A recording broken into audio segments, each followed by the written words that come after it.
अच्छा. काल कालच्या आणि स्कॉलरशिप बद्दल बहुतेक मी तुम्हाला काल सांगितलेलं. कोण कोण होतं कालच्या क्लासमध्ये? कालच्या क्लासमध्ये कोण कोण होतं? हा, प्रथमेश होता. आणखी कोण होतं? उज्ज्वला पण होती. अमृता पण नंतर लेट जॉईन झालेली होती. अच्छा, काल ऋतिका होती, ती दिसत नाहीये. मुकेश आणि जयेश, काल तुम्ही दोघं नव्हता, राईट? जयेश, हो मॅम. जयेश तू पण होतास काल? ओके. सगळ्यांना माहिती आहे ना मग स्कॉलरशिप बद्दल? स्कॉलरशिप बद्दल माहिती आहे तुम्हाला? बरं, ठीक आहे. मी शॉर्ट सांगते, ऐका ऐका, सगळ्यांनाच मी शॉर्ट मध्ये सांगते की आपण ना एक स्कॉलरशिप एक्झामसाठी प्रिपरेशन करणार आहोत. ती एक्झाम जर तुम्ही क्रॅक केली, सोपी आहे एक्झाम, काय अवघड नाहीये. ती एक्झाम जर तुम्ही पास केली, लाईफ टाईम तुम्ही किती पण शिक्षण घ्या, डॉक्टरेट करा, पोस्ट डॉक्टरेट करा, फ्री मध्ये तुमचा सगळा खर्च, म्हणजे ती संस्था सगळं तुमचा खर्च उचलेल, तुमचं एज्युकेशन सगळं फ्री मध्ये होईल. ठीक आहे, तर खूप चांगली संधी आहे. तर त्या स्कॉलरशिप एक्झाम बद्दल जास्त माहिती देण्यासाठी उद्या आपलं एक इंडक्शन सेशन असेल. तर उद्या जरी शनिवार असला तरी तुमचा एक क्लास असेल त्या स्कॉलरशिपला माहिती देण्याबद्दलच. तर सगळ्यांनी जॉईन व्हा. तुमच्या आसपासची जी मुलं आहेत, जी आपल्या तुम्हाला जे माहिती असतील, आपल्या ग्रुपमध्ये ऍडेड आहेत पण रेग्युलर नाही आहेत, त्यांना पण इन्फॉर्म करा. आणि उद्या तुमच्या पेरेंट्स बरोबर असंच मोबाईलनेच जॉईन व्हा मीटिंग मध्ये. ठीक आहे, ग्रुपमध्ये माहिती येईलच तुम्हाला. तर साधारणतः 7:30 वाजता असेल ते इंडक्शन सेशन. ठीक आहे, तर त्याला नक्की जॉईन व्हा. तर चला आता आपण हे करूया. काल जिथे सोडलेला आपला टॉपिक त्याचं कंटिन्युएशन करूयात. तर मला सांगा, व्हिडिओ कोणी कोणी बघितला? तुम्ही बघितलंय की मला लेट आठवलं की मी अरे व्हिडिओ नाही टाकलाय. मग जेव्हा मला आठवलं ना रात्री झोप मधूनच हे झाल्यावर, त्यावेळी मी तो व्हिडिओ टाकलेला ग्रुपमध्ये. तर कोणी बघितला की नाही बघितला? कोणी कोणी बघितला व्हिडिओ? कोणीच नाही बघितला व्हिडिओ काल मी टाकलेला. मुलांनो, असं अभ्यास करण्यामध्ये काहीच पॉइंट नाहीये. तुम्ही होमवर्क पण नाही टाकत रेग्युलर, व्हिडिओज पण नाही बघत मी जे सांगितले ते. तर जस्ट मी येते, शिकवते, जाते. तुम्ही काय करताय त्याची काहीच कल्पना नाही मला. ह्याला काय अर्थ आहे का? लाईव्ह टीचर असून मग काय समोर फायदा ना. तुम्हाला शिकायला व्हिडिओज युट्यूब वरून पण मिळतील, पण लाईव्ह समोर टीचर आहे त्याचा काय फायदा मग जर तुम्ही करतच नाही काय तर. मला नेक्स्ट टाइम पासून ना काही एक्सक्युजेस नकोयत. होमवर्क पाहिजे मला वेळेवरती. आणि होमवर्क तसं पण मी तुम्हाला तेवढंच देते, तो तुम्हाला झेपेल. असं खूप जास्त एक्स्ट्रा होमवर्क पण नसतं, नाही देत मी. चल, तर आता कंटिन्यू करूयात आपण आपला क्लास. त्यामुळे मी पुस्तक शेअर करते तुमचं.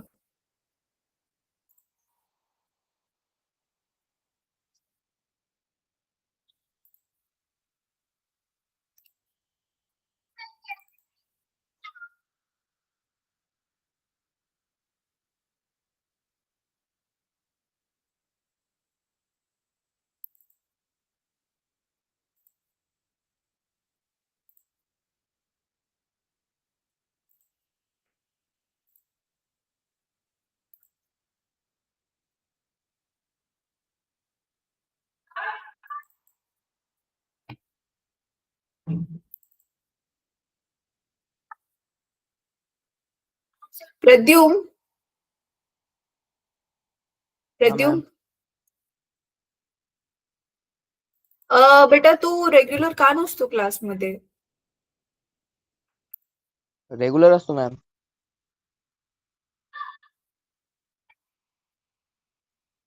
मला काल तू दिसलेला आठवत नाहीये. मैम लैपटॉप का थोड़ा प्रॉब्लम आ गया है ना, इसलिए मैं मोबाइल से ज्वाइन हो रहा था. फिर मेरा मोबाइल कॉल नहीं था, इसलिए मैंने ज्वाइन नहीं हो सका.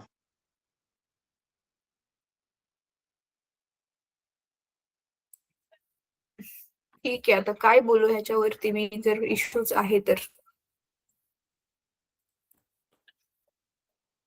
बर, ठीक आहे. चला, हे पुस्तक ओपन होतंय. आय डोंट नो, ते लोडच होतंय नुसतं. मी तोपर्यंत तुम्हाला दुसरा टॉपिक कंटिन्यू करायला सुरुवात करते. चला, तर आतापर्यंत आपण जे बघितलं पटकन क्विकली रिवाइज करूयात. आपण solids, mechanical properties of solids वाला चॅप्टर स्टार्ट केलेलं होतं. त्याच्यामध्ये आपण काय काय बघितलं की एक तर स्ट्रेस काय असते, स्ट्रेन काय असते, डिफॉर्मिंग फोर्सने आपण सुरुवात केलेली होती. डिफॉर्मिंग फोर्सची आपण डेफिनेशन बघितलेली होती. त्याच्यानंतर ना आपण स्ट्रेसचा फॉर्म्युला बघितला, right, applied force upon area. आणि नंतर स्ट्रेन बघितलं. जनरल डेफिनेशन काय होत्या, change in dimension upon original dimension ही स्ट्रेनची डेफिनेशन होती. मग आपण काय बघितलं, 3 टाईपचे आपल्याकडे स्ट्रेस आहेत आणि 3 टाईपचे आपल्याकडे स्ट्रेन आहेत.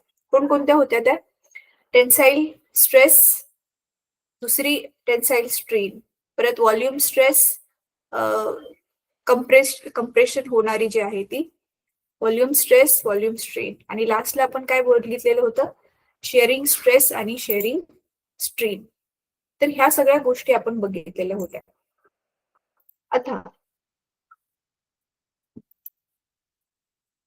त्याच्यानंतर ना आता आज आपण काय बघणार आहोत की समजा तुमच्याकडे एक वायर आहे, म्हणून ते आज मला तुम्हाला एक्सप्लेन करायचं होतं, म्हणूनच मी तुम्हाला सांगितलेलं की तो व्हिडिओ बघा. आता तो व्हिडिओ मी जर दाखवत बसले, आपला सिलेबस कधी कम्प्लीट होणार. तसं काल मी थोडासा तो व्हिडिओ दाखवलेला होता, ठीक आहे. तर आता करतोय काय मुलांना, आपण नीट बघा. आपण काय करणार, एक वायर घेणार आहे आणि त्या वायरला जे आहे ते खाली वजन अडकवणार आहे आणि हळूहळू आपण ना वजन लावतोय, लोडिंग करतोय, अनलोडिंग करतोय. आता मी सांगते तुम्हाला म्हणजे काय. लोडिंग म्हणजे वजन लावत जाणं, अडकवत जाणं, आणि अनलोडिंग म्हणजे एक एक स्टेप करून वजन जे आहे ते काढत जाणं, ठीक आहे. तर खूप सोपा एक्सपेरिमेंट आहे, मी एक्सप्लेन करते तुम्हाला.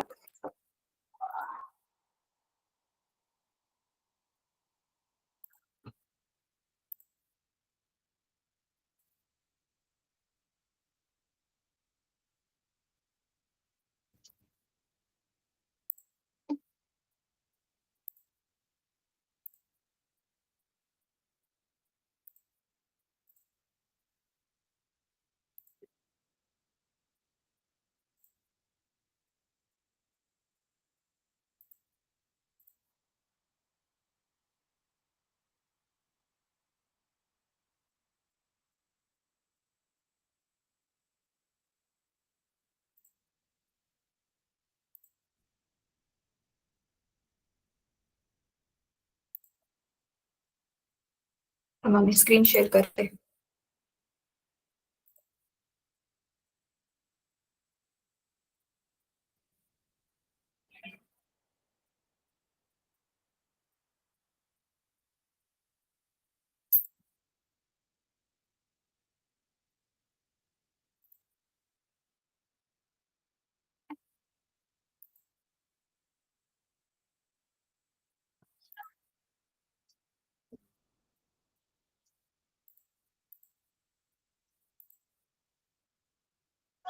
माझा व्हाईट बोर्ड दिसतोय, म्हणजे पेंट शेअर केलेलं दिसतंय मुलांना?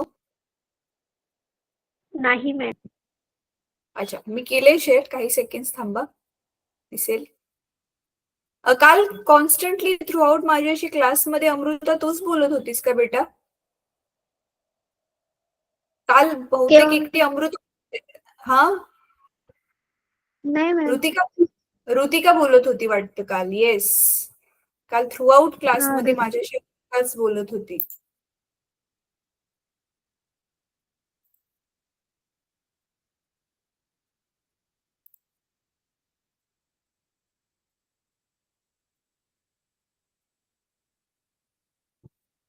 हा, आता काही स्क्रीनवर दिसते मुलांना? नाही मॅम. नाही दिसत आहे. दिसतंय मॅम आता. हा, काय दिसतंय बेटा? व्हाईट बोर्ड दिसतोय. हा, व्हाईट बोर्ड दिसतोय ना, ठीक आहे. चला, आता मी जे बोलतेय त्याच्याशी तर त्या पण तुम्हाला दिसतात आहेत का? कधी ना लिहून आधी होतं, दिसतं नंतर ना, असं पण होतं कधी कधी. अच्छा, तर आता माझी पेन्सिल दिसते तुम्हाला? त्या व्हाईट बोर्डवर बघा, मी पेन्सिल छोटीशी पेन्सिलचं चित्र दिसतंय. हो ठीक आहे. तर आता बघा, आपण काय करणार आहोत, हे आपण ओके ग्रेट.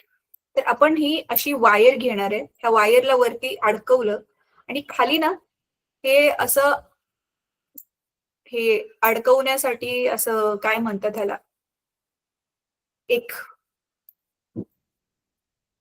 वजन घेणार आहे आपण असं. ठीक आहे. आणि काय करणार आहे ना, ह्या वजनामध्ये आपण एक एक वजन असं ऍड करत जाणार आहे असं. हे नॉर्मली तुमच्या प्रयोगशाळेमध्ये 500-500 ग्रॅमचं असतं. पातळ खूप वायर असेल तर ते 50 ग्रॅम 100 ग्रॅमचं वगैरे पण असू शकतं एक एक वजन. तर आता नीट बघा, आपण काय करणार आहे ना मुलांनो, हे आता हे जे अडकवलंय, समजा हे 500 ग्रॅम आहे. ठीक आहे. हे 500 ग्रॅम अडकवायच्या आधी आपण काय करणार आहे, वायरची लांबी मोजत जाणार आहे.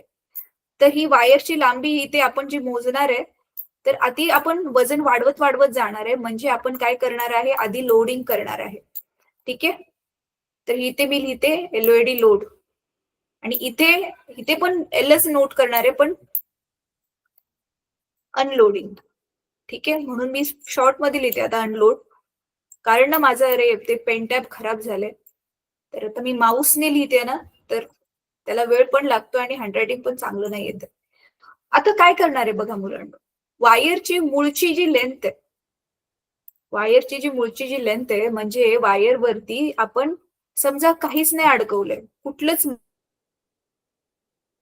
मी आकडा टाक जे लावलंय ना, हे त्याच्या आधी वायरची जी लेंथ होती, म्हणजे मास आपलं 0 असताना, चला इकडे आपण मास लिहूयात, ह्या कॉलम मध्ये इथे आपण मास घेऊयात.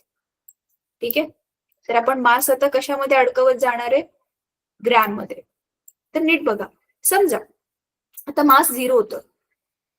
मास 0 असताना आपल्या वायरची लेंथ किती आहे, 100 सेंटीमीटर.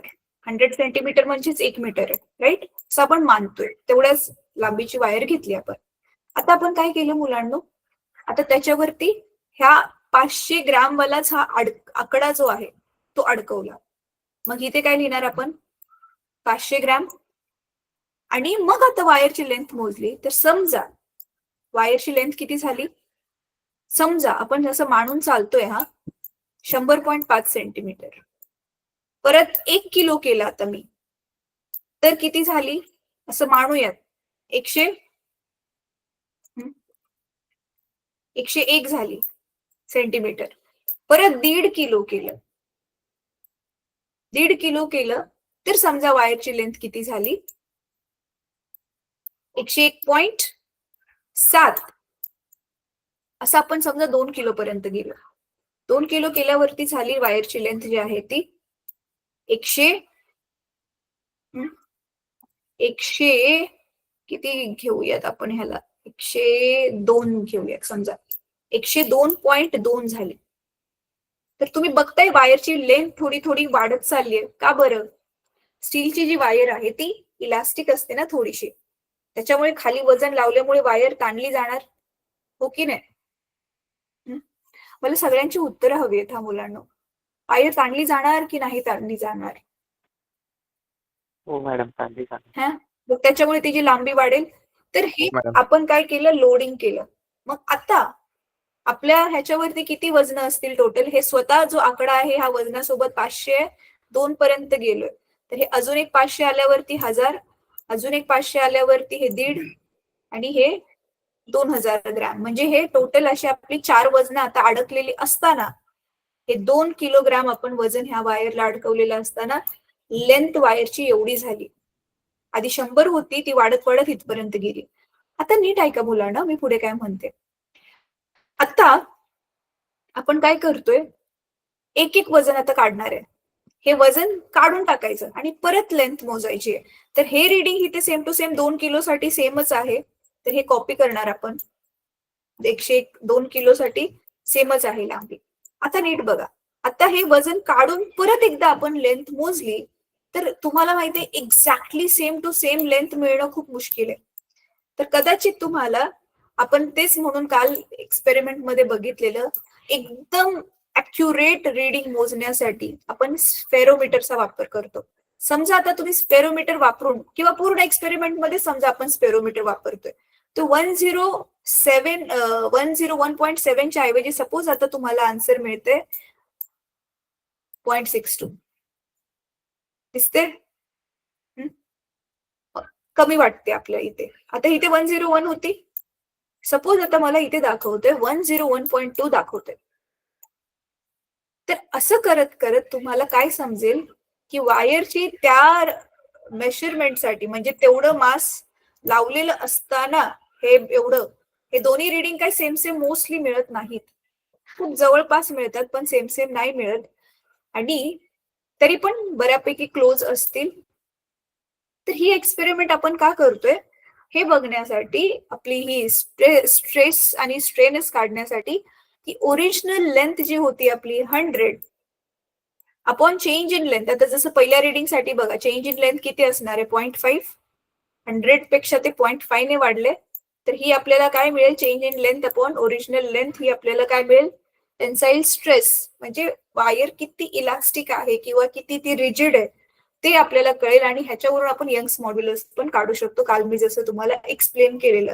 आठवते आपला यंग्स मॉड्युलसचा formula y is equal to mg capital L upon pi R square L, right? तर इथे स्मॉल एल काय आहे? हाच 0.5. 0.5 हा स्मॉल एल आहे आपला. कॅपिटल एल काय असेल? हा 100 असेल. एम काय आहे आता आपलं ह्या रिडिंग साठी? बघा, पहिल्या रिडिंग साठी एम आपण 500 ग्रॅम अडकवलेलं, तर एम 500 ग्रॅम असेल, त्याला किलोग्राम मध्ये कन्वर्ट करा. जी ची व्हॅल्यू 9.8, पाय ची व्हॅल्यू 22/7 किंवा 3.14, आणि आर ची व्हॅल्यू, रेडियस आपण आपल्या त्या स्क्रू गेजने ही आर ह्याची वायरची रेडियस मोजायची. अशा पद्धतीने आपण काय मिळेल? आपल्याला यंग्स मॉड्युलस मिळेल. तर हीच एक्सपेरिमेंट आपण केली. आता ही वायरचा बिहेवियर जो दिलाय ना मुलांनो, हा खूप विचित्र आहे. नीट ऐका आता. जर आपण आता हा जो तुमचा जो टेबल दिलेला आहे, त्या ह्याच्यावरूनच मी तुम्हाला एक्सप्लेन करते. थांबा.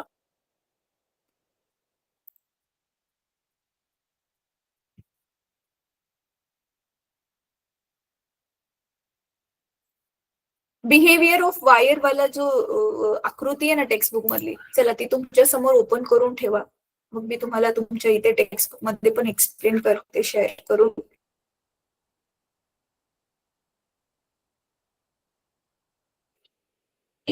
होतंय का वायर आपण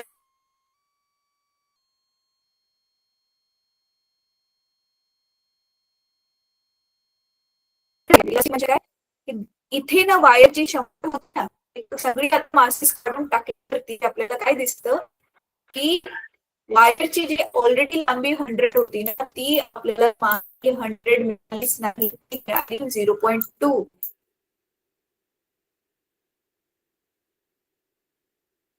बनलं परमनंट, ती आता तिची लांबी वाढली.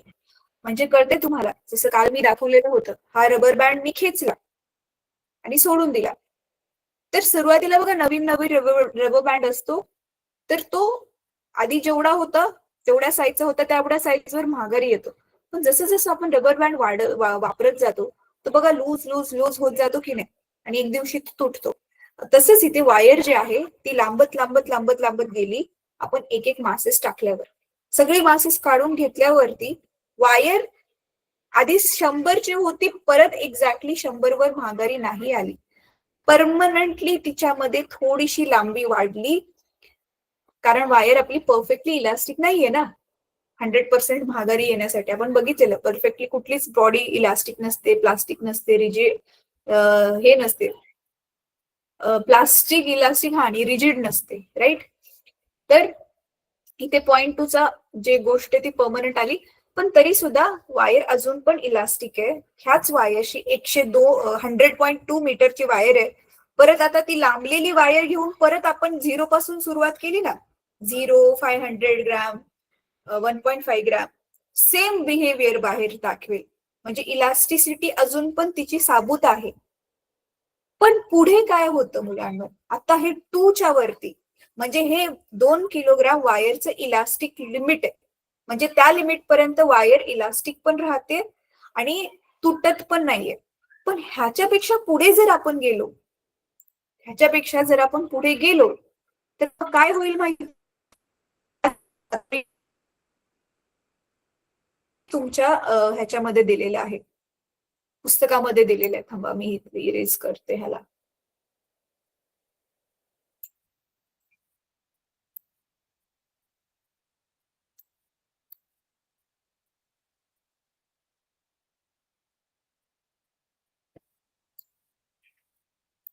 हे बघा, तोच टेबल. अच्छा मला सांगा बरं, हा असा वाला एक दिलाय ना तुमच्या पेपरमध्ये ग्राफ, हा असा दिसतोय बिहेवियर ऑफ वायर साठी. तर मला सांगा एक्स ऍक्सिस वर काय दिले आणि वाय ऍक्सिस वर काय दिलेलं आहे, सांगा बरं लवकर.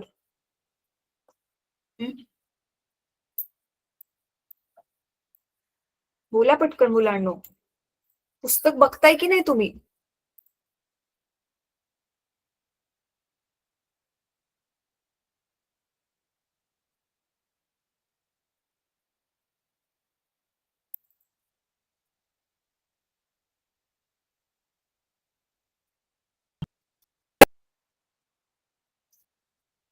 हा, मी स्टॉप शेअर केलंय आणि मला खरंच किती मुलं ऐकतात आहेत माझं, मला जरा चेक करू द्यात.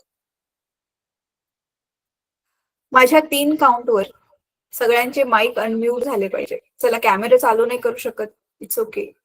माईक सगळ्यांचे माझ्या 3 काउंटवर ऑन झाले पाहिजे. 3 काउंट वरती मुकेश, 1 2 3.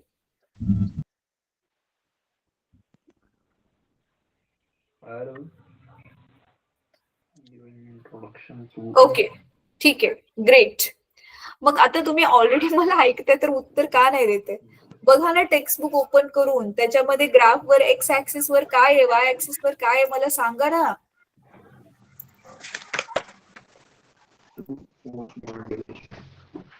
स्ट्रेस आहे एक्स ऍक्सिस वर, काय आहे वाय वरती काय आहे, सांगा ना जरा मला.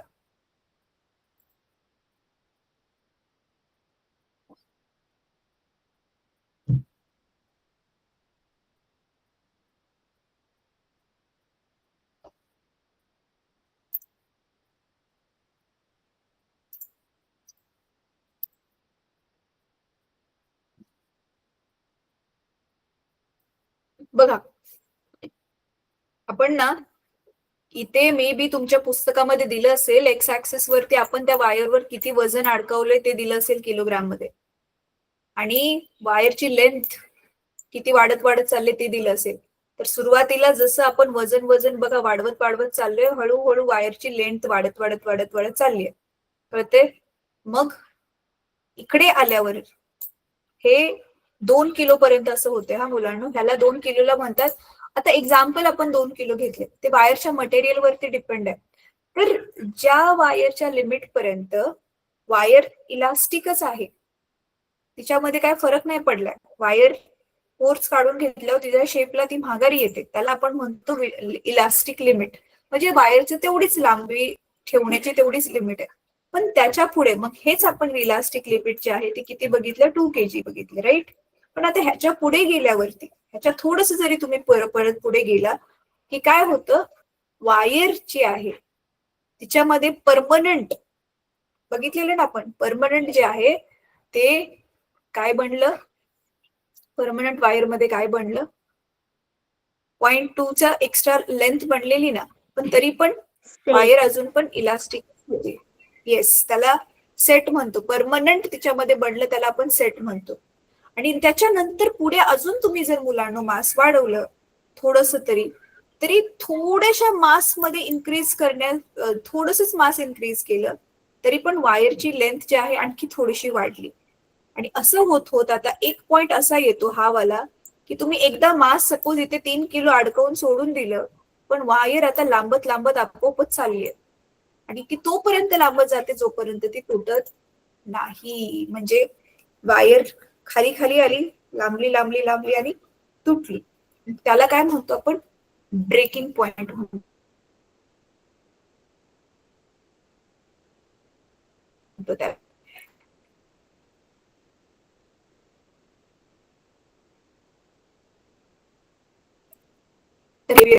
Behaviour wire under increasing load. Load म्हणजेच आपण तेच वजन वाढवत वाढवत गेल्यावरती वायरला खालून काय त्याचा इफेक्ट होतोय तेच ह्या एक्सपेरिमेंट मध्ये आपण स्टडी केलेलं आहे. ठीक आहे, आता दुसरं तुमचं शेअर करते पुस्तक.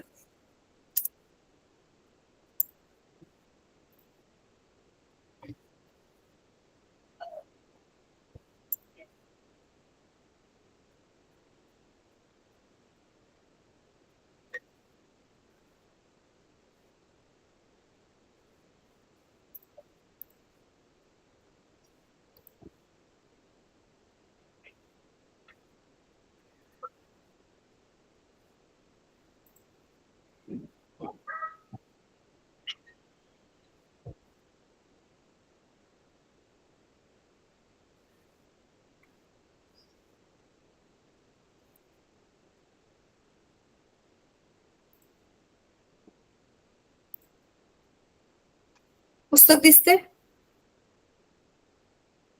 नाही मॅम. हा, दिसायला लागलं की मला सांगा.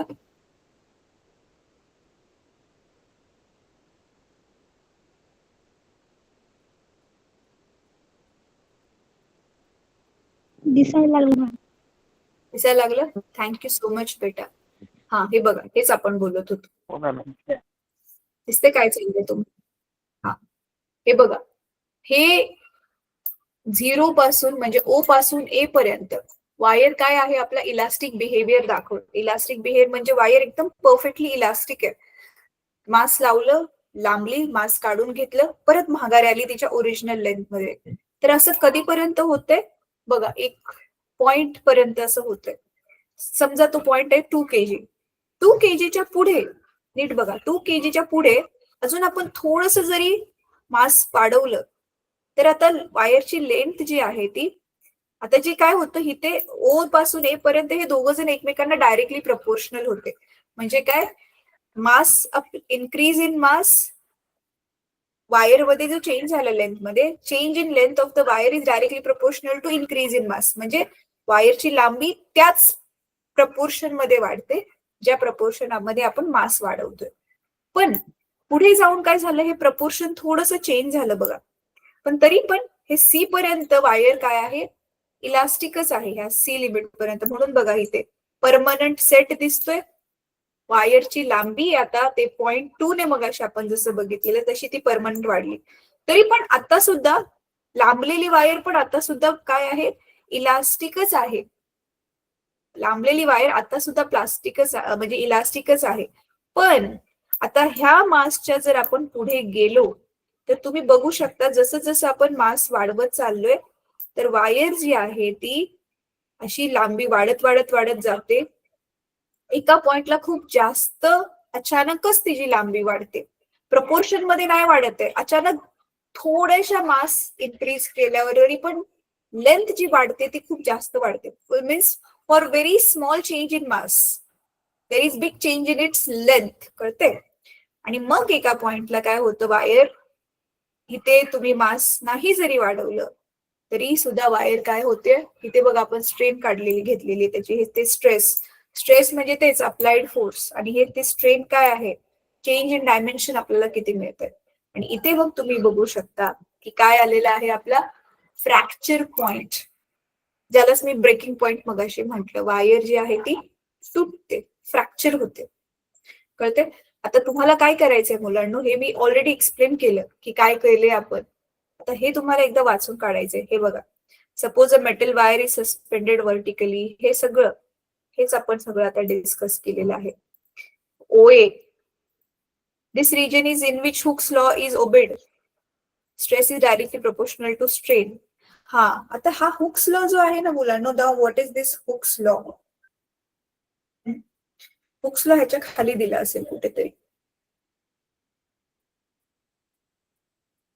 हा, हे बघा, पॉइझन्स रेशो. हुक्स लॉ काय होता, विदिन इलास्टिक लिमिट. अरे मला पुस्तकात का सापडे ना, बरं ठीक आहे, मी स्वतःहूनच सांगते.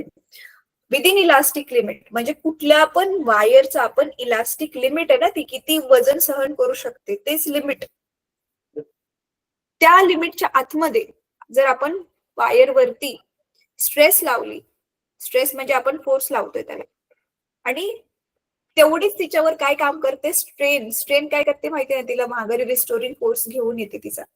तर stress is directly proportional to strain. म्हणजे वायर मध्ये तेवढाच चेंज होतोय तिच्या लेंथ मध्ये, तेवढ्याच प्रपोर्शन मध्ये वायर मध्ये चेंज होते जेवढा आपण मास अप्लाय करतोय. मग त्यालाच म्हणतात Hooke's law. Within elastic limit your stress is directly proportional to strain. मुलांना तुमच्या पुस्तकामध्ये कुठे आहे रे हुक्स लॉ? मला पेज नंबर सांगा ना, मला सापडत का नाहीये? काल परवाच मी बघितलेला. मॉड्युलस ऑफ रिजिडिटी दिसते. अरे हो, खूप वरती होता हे आपण त्या दिवशी केलेलं ऑलरेडी, आठवते ना?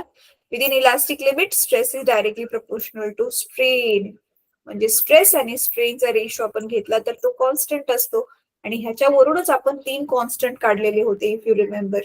पहिला कॉन्स्टंट यंग्स मॉड्युलस, दुसरा कॉन्स्टंट बल्क मॉड्युलस, आणि तिसरा मॉड्युलस ऑफ रिजिडिटी, राईट? तर हा हुक्स लॉ आपण केलेला होता. तर हेच तिथे सांगितलंय की OA ह्या रिजन मध्ये दिसते तुम्हाला, हे O पासून एज ह्या रिजन मध्ये हुक्स लॉ ओबे होतोय चांगल्या प्रकारे. काय? Stress is directly proportional to strain. पण त्याच्यानंतर वायरचा बिहेवियर थोडासा चेंज होईल, वायर मध्ये परमनंट तिची लेंथ वाढेल. तरी पण ती लेंथ वाढलेली वायर अजून पण इलास्टिक आहे, तिच्याबरोबर सेम टू सेम एक्सपेरिमेंट आपण करू शकतो.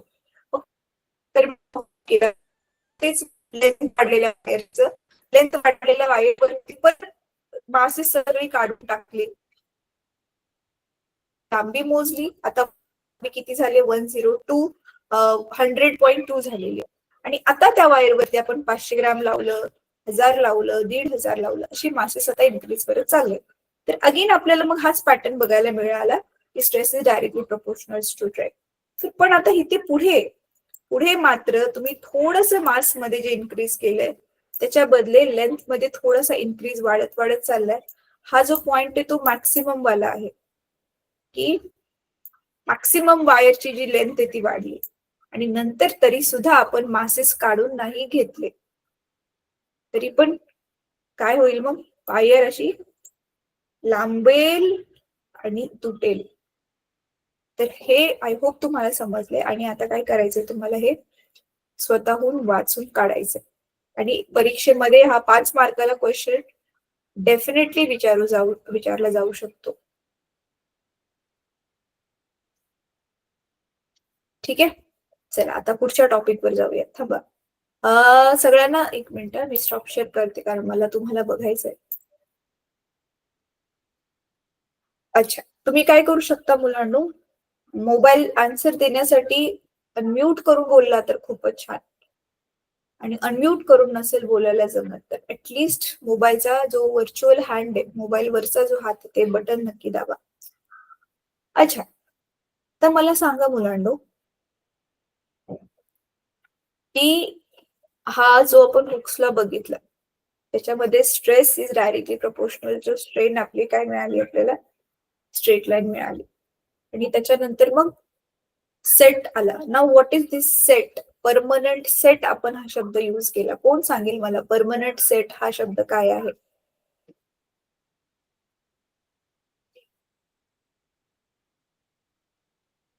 आत्ताच बघितलं ना जस्ट, काय आहे परमनंट सेट? मुलींमधून पण एकीने मगाशी कोणीतरी सांगितलेलं.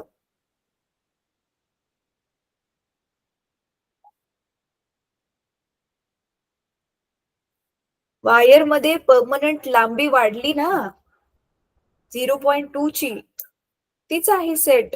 त्यालाच सेट म्हणतोय आपण. कळते का? नवीन असं नाव दिले वेगळ्या पद्धतीचं.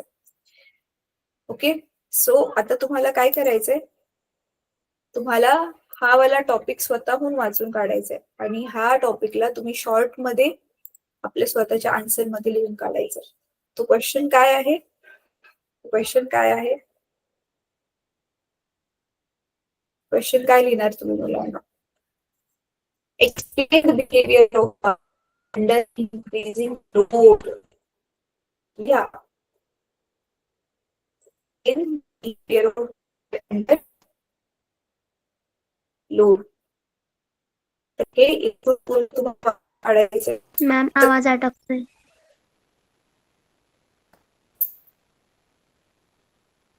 मॅम तुमचा मी आवाज कॅमेरा अटकतोय. ऑफ कर. हा, आता येतोय आवाज बेटा? Yes ma'am. बघा, प्रश्न हा लिहून काढायचा आहे की explain the behaviour of wire. Explain the behaviour of a wire under increasing load. वायरवर जर आपण लोड खाली वाढवत वाढवत गेलो तर बिहेवियर वायरचा स्वतःचे जे गुणधर्म आहेत त्या क्वेश्चन आहे ज्याचं तुम्हाला हे वाचून होमवर्क मध्ये आन्सर लिहायचंय. हे पूर्ण वाचून काढा, तुम्हाला कळेल कुठून ते कुठपर्यंत लिहायचंय. तर हे लिहून काढा. फिर एक बार बताए ना क्वेश्चन. सॉरी, क्वेश्चन फिर से एक बार रिपीट करे ना. हाँ, क्वेश्चन ये है बेटा, explain the behaviour of wire under increasing load. Explain the behavior of wire under the increasing load. ठीक आहे. आता बघा पुढे. हा वाला टॉपिक आपण आता कंप्लीट केला. स्ट्रेन एनर्जी हा खूप खूप महत्वाचा टॉपिक आहे. त्याच्यावरती क्वेश्चन्स डेफिनेटली विचारले जातात. हा टॉपिक जो आहे आधी तुम्हाला 12वी मध्ये होता बघा, आणि आता हा टॉपिक 12वी मधून 11वी मध्ये आणलाय. 11th स्टँडर्ड मध्ये हा टॉपिक आणलाय, राईट. तर ज्यावेळी हा टॉपिक 12th बोर्डला होता ना, 12th स्टँडर्डला, त्याच्यातून खूप सारे प्रश्न जे बोर्डमध्ये विचारले गेलेले एक्झाम मध्ये, तेच मी तुम्हाला सांगते की ते खूप इम्पॉर्टंट क्वेश्चन्स आहेत. तर हा पण एक क्वेश्चन होता जो आता आपण डिस्कस करतो.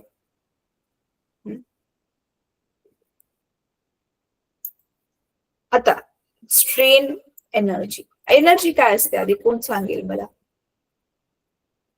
What is energy?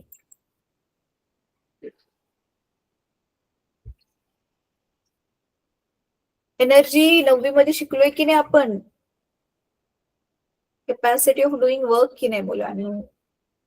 वस्तूमध्ये काम करण्याची जी जशी म्हणू शकतो आपण पात्रता जी सामावलेली आहे तिला आपण काय म्हणतो? पोटेन्शियल एनर्जी म्हणतो, राईट. आतमध्ये आहे ती पोटेन्शियल एनर्जी आहे, आणि बाहेर आल्यावरती ती समजा वस्तू गतिशील झाली तर तिचं कशामध्ये रूपांतर होतं? रूपांतर कशामध्ये होतं तेवढं तर सांगू शकता? येस, रूपांतर कशामध्ये होतं? येस, कायनेटिक एनर्जी मध्ये. तसंच आता आपण काय करतोय, या वायरला लांबवतोय आणि मग ती वायर जी आहे ती वजन काढून घेतल्या परत तिच्या शेपमध्ये ओरिजिनली येते. सो रिस्टोरिंग फोर्स इथे काम करतोय. तर त्या वायरच्या आत, म्हणजे ह्याचा अर्थ आपल्याला वायरवरती जर काम करत राहायचं असेल, वायरला परमनंटली इलॉंगेट करायचं असेल, आपल्याला त्याची इलास्टिसिटी घालवायची असेल, तर मग कोणती कोणती जी आहेत ती क्वेश्चन्स आहेत ते आपण आता इथे जरा चेक करू शकतो. आधी स्ट्रेस एनर्जीवरती, स्ट्रेन एनर्जीवरती आधारित आधी आपण इथे जी माहिती दिली आहे ती आपण आधी लिहून घेऊ. बघा काय दिलेलं आहे, कोण वाचेल? हे ब्लॅक डार्क कलर मध्ये काय दिले, कोण वाचेल? हे बघा, हे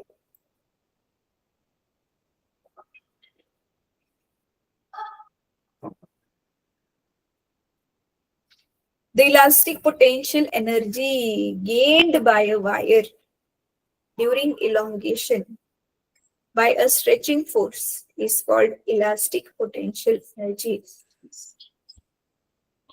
इलास्टिक पोटेन्शियल एनर्जीलाच काय म्हणतो आपण? Strain energy. आता इथे बघा काय दिलेलं आहे. Consider capital N and cross sectional area A. परत stretched by a force F acting on it along its same तेच खालून आपण त्याला force F लावला. तर पुढे then the wire gets stretched and elongation L is produced in it. Of course काहीतरी elongation wire मध्ये होईल. The stress and the strain increase. The stress and the strain increase proportionately. हेच आपण बघितलं ना, within elastic limit हे दोघं जण एकमेकांना काय असतात, proportional असतात, समानुपाती असतात. म्हणून longitudinal stress is F upon L, longitudinal strain is F upon L, small l upon capital L. इथे capital F upon A आहे. यंग्स मॉड्युलस तुम्हाला ऑलरेडीच माहिती होतं, longitudinal stress upon longitudinal stress चा फॉर्म्युला. सो राईट, आणि answer मग काय आलं, F is equal to YAL upon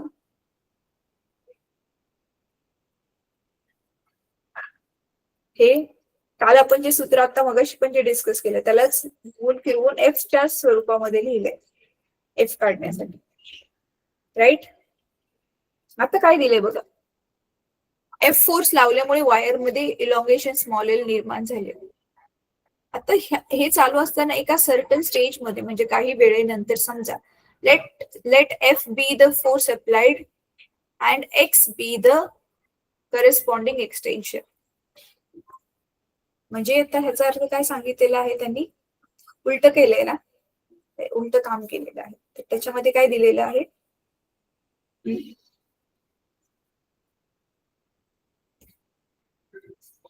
बघा हे फॉर्म्युला F साठी फोर्स साठी आपण बनवला, यंग्स मॉड्युलस मध्ये होता त्यालाच रोटेट करून.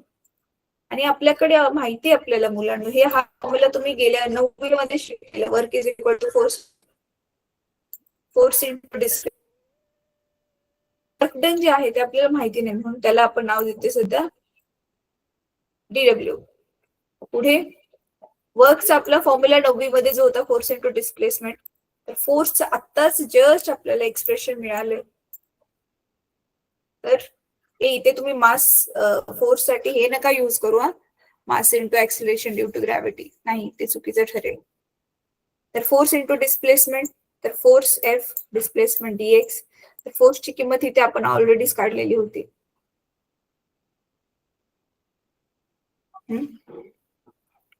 तर मग व्हॅल्यूज ठेवली आता आपण त्याच्यामध्ये, तर इथे F ची व्हॅल्यू इथे ठेवली, dx ला ऍज इट इज ठेवलं.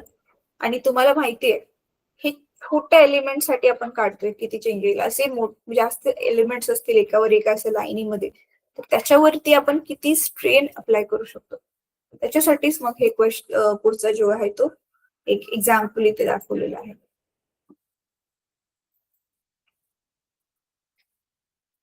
बघा, तर आता इंटिग्रेशन करायचं आपण बघितलेलं, स्मॉल पार्ट्सला जोडून आपण मोठ्या होल पार्टचा आन्सर काढू शकतो.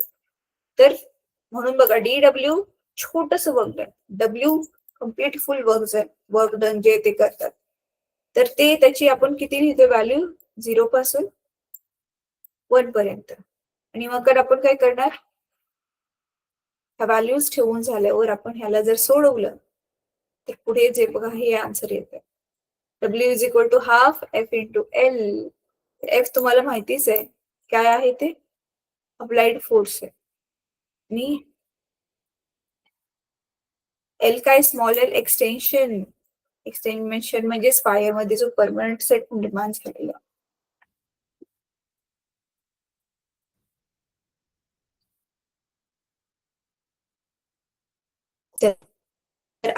करायचं मुलांना त्यामध्ये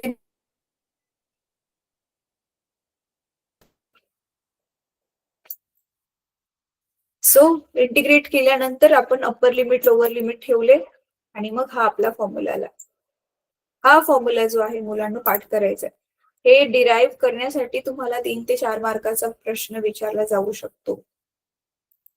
सो दॅट कसा प्रश्न विचारला जाऊ शकतो, थोडस फिरवून विचारलं जाऊ शकतो की so that integration of F आणि हे R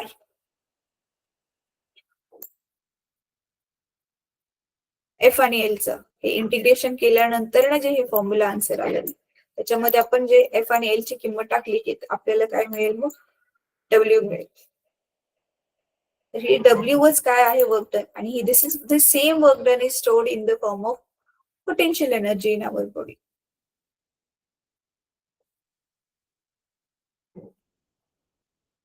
चला, तर आता हे झालं आपलं. हा, आता इथे काय केलेलं आहे त्यांनी, हे तर एफ अपॉन ए आलं.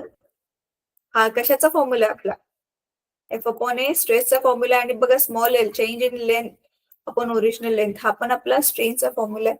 म्हणून बघा आपण मग काय लिहिलं, half is equal to F upon काय आलेलं होतं, ए इज स्ट्रेस, आणि बाजूला स्मॉल एल अपॉन कॅपिटल आलेलं, तर ते काय असणार आपलं, कॅपिटल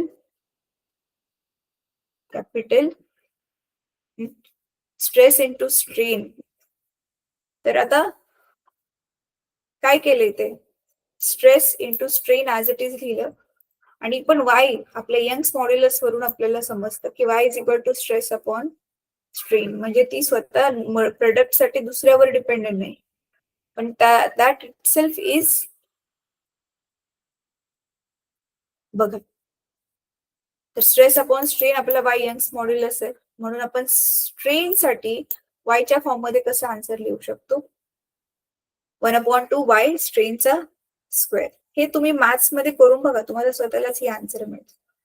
सी हिअर आपण जेवढे पण चॅप्टर्स सब टॉपिक झालेले आहेत ते गो थ्रू करून तुम्हाला पुढचं हे केल्यावरती समजेलच. पुढचं शिकण्यासाठी नवीन व्हिडिओ स्टार्ट केल्यावरती डेफिनेटली समजेल की आता ही आहे आपली मिनिमम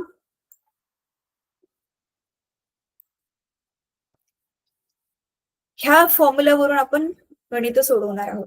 नंतर आहे हार्डनेस. अच्छा, आता हा हार्डनेस वाला जो टॉपिक आहे ना मुलांनो, तो आपण नेक्स्ट क्लासमध्ये बघूया. आता आपला टाइम पण झाला, माझं टाइमवर आज लक्षच नाही, मी बस शिकवत चालले. आजचा टॉपिक तसा इझी होता मुलांनो. कोणाकोणाला टॉपिक समजलं जरा हँड रेज करा. आपण फक्त काय बघितलं की स्ट्रेन एनर्जी आपल्याला कशी मिळते ते सूत्र वापरून हेच बघितलं, आणि स्ट्रेट फॉरवर्ड डायरेक्टली सूत्र ठेवलेली आहेत. कोणाकोणाला समजलं? ओके, खरंच समजलं ना पक्का? हे एकदा आज गो थ्रू करा. तर होमवर्क काय आहे, बिहेवियर ऑफ वायर वाला तो, आणि हे स्ट्रेन एनर्जीचं जे एक्सप्रेशन काढलं ना मुलांना 1/2 स्ट्रेस इंटू स्ट्रेन, हे डिराईव्ह करण्यासाठी येऊ शकतं. मग ते जसंच्या तसं छापून काढायचं आहे. ठीक आहे, तर तो आजचा आपला होमवर्क आहे. बाकी मग आता उद्या इंडक्शन साठी आपण भेटू. उद्या इंडक्शन साठी कोणती स्कॉलरशिपची जी माहिती देणार आहे मी, 7:30 वाजता असेल आपली अशीच ऑनलाईन मीटिंग. कोण कोण जॉईन करेल त्या मीटिंग साठी, कोण कोण जॉईन करेल उद्या? खूप महत्वाची आहे मुलांनो, काहीही रिझन असेल तर मीटिंग मिस नका करू. Okay, Amruta will join. आणखी कोण कोण जॉईन करेल? Mukesh will also join. Okay, great. ठीक आहे, प्रद्युम. बाकी ज्यांनी हात नाही वर केलाय तुम्ही पण सगळेजण मुलांना जॉईन करा. कारण आता बघा, 1 वर्षानंतर 12वी झाल्यानंतरच तुम्हाला खूप पैशांची गरज पडेल पुढच्या शिक्षणासाठी. फ्री मध्ये एज्युकेशन झालं तर बघा किती छान गोष्ट आहे. स्ट्रेस फ्री होऊन तुम्ही चांगलं एज्युकेशन घेऊ शकता. राईट? चला, तर आज आपण क्लास इथे थांबूया. आपण उद्या भेटू इंडक्शन साठी. होमवर्क प्लीज ग्रुपमध्ये टाका.